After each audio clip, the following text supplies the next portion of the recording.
स्वागत है आपका तूफान खबरें में। मैं हूं दीपाली परमार। देश में कोविड की वजह से लोग वैसे ही काफ़ी परेशान थे और आए दिन नई नई खबर आती रहती थी। पहले खबर आती थी वेरिएंट्स की और म्यूटेंट्स की। अब एक नई खबर आई है, वो है ब्लैक फंगस की, जिसे म्यूकोरमाइकोसिस भी कहा जाता है। तो आज की वीडियो में हम बात करेंगे ब्लैक फंगस के बारे में। इसके कॉजेज़ क्या है, ये क्या होता है, इसके प्रिवेंशंस क्या हो सकते हैं और इसका ट्रीटमेंट क्या है। तो चलिए बढ़ते हैं वीडियो की तरफ। कोविड-19 वायरस ने कई और नई बीमारियों को जन्म दिया है। कोविड से ठीक होने के बाद तेजी से फैल रहे संक्रमणों में से एक है ब्लैक फंगस, जिसे म्यूकोरमाइकोसिस भी कहा जाता है। जैसे कि नाम से ही पता चलता है कि ये एक फंगल डिजीज है। म्यूकोरमाइकोसिस ग्रुप ऑफ मोल्ड है, जिन्हें म्यूकोरमाइकोटिस भी कहा जाता है, जो नेचुरली हवा, पानी और खाने में पाया जाता है। ये आपकी बॉडी में फंगल स्पोर्स के थ्रू भी एंटर कर सकता है, जो हवा में पाया जाता है, या फिर आपकी स्किन पे जैसे कोई कट हो, बर्न हो या इंजरी हो, उसके थ्रू भी ये आपकी बॉडी में एंटर कर सकता है। ब्लैक फंगस जो होता है वो कंटेजियस नहीं होता है और ये उन पेशेंट्स में पाया जाता है जो काफ़ी समय से स्टीरॉयड ले रहे हो, या फिर ऐसे पेशेंट्स जो लंबे समय से ऑक्सीजन सपोर्ट पे हो, वेंटिलेटर पे हो, या फिर जिन्हें लंबे समय से हॉस्पिटल में एडमिट किया हो। और ये उन पेशेंट्स को भी होता है जिन्हें डायबिटीज़ और कैंसर जैसी बीमारियां भी होती है।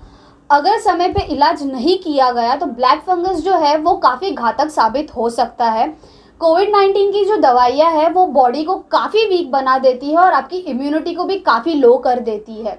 दवाएं जो है वो डायबिटिक और नॉन डायबिटिक पेशेंट्स की शुगर लेवल्स को बढ़ा सकती है और यही एक मेन रीज़न हो सकता है फंगस के बढ़ने का। साथ ही साथ मिनिस्ट्री ऑफ हेल्थ ने भी कंफर्म किया है कि ये फंगस उन पेशेंट्स में पाया जा रहा है जो कोविड-19 से रिकवर कर चुके हैं या फिर रिकवर कर रहे हैं। चलिए अब आपको बताते हैं ब्लैक फंगस के सिम्टम्स के बारे में। आपको वाटरी आइज होगी, कंजेशन हो सकता है नोज़ में, आपको हेडेक हो सकता है और डिस्कलरेशन हो सकता है आपकी टिश्यूज़ में, गम्स आपके काले हो जाएंगे और ब्लैकनिंग हो सकती है नोज़ और चीक्स के पास, और आपको दांतों में दर्द भी होगा। तो चलिए अब हम बात करते हैं इसके ट्रीटमेंट के बारे में। किसी भी पेशेंट को ये ब्लैक फंगस इन्फेक्ट करने के बाद एक जगह रुकता नहीं है।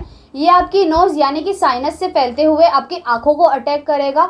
आँखों को अटैक करने के बाद ये आपके ब्रेन तक पहुँच जाता है। अगर इन्फेक्शन ब्रेन तक पहुंच जाए तो पेशेंट को ट्रीट करना बहुत ही मुश्किल हो जाता है और ऐसे में पेशेंट के सर्वाइवल के चांसेस भी बहुत ही कम हो जाते हैं। और ऐसे में डॉक्टर्स का कहना है कि जो इन्फेक्टेड टिश्यूज है उन्हें सर्जिकली यानी कि सर्जरी करके निकालने में ही समझदारी है। ऐसे में कुछ पेशेंट्स जो है वो अपनी आंखें खो देते हैं और कुछ केसेस में तो पेशेंट अपना ऊपर का जॉ यानी कि ऊपर का जबड़ा भी खो देते हैं। ऐसे में डॉक्टर्स जो है वो रिकमेंड करते हैं कि स्टीरॉइड्स का इंटेक आप डॉक्टर के ऑब्जर्वेशन में ही लें, और साथ ही साथ सबसे ज़रूरी बात यह है कि आप आपकी शुगर लेवल्स पे भी चेक रखें।